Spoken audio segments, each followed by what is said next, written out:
Hai, Assalamualaikum. Untuk hari ini With Cherry With Love program, kita akan ada sesi berbuka puasa bersama anak yatim Asrama Jalinan Kasih di Balakong. So jadinya sekarang kita sedang buat preparation makanan berbuka puasa bersama anak yatim. Kita ada nasi putih, sayur masak lemak, ayam goreng berempah dan juga sambal belacan. So jadinya sebentar lagi kita akan juga kemaskan, kita akan distribute barang-barang kering kepada anak yatim juga.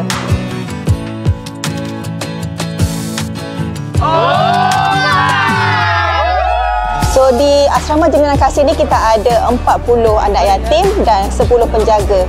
Kita juga menyediakan makanan-makanan kering untuk anak-anak dan juga toiletries. Kami berharap ni dapat sedikit sebanyak dapat bantu anak-anak yatim, boleh meringankan beban mereka lagi untuk daily usage.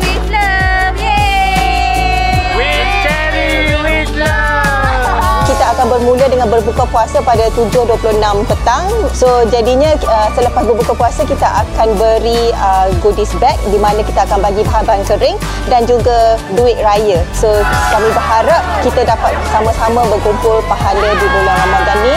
Ia juga 10 malam terakhir di bulan Ramadan. Jadi mengharapkan kita semua dapat barakah daripada program berbuka puasa dengan anak yatim.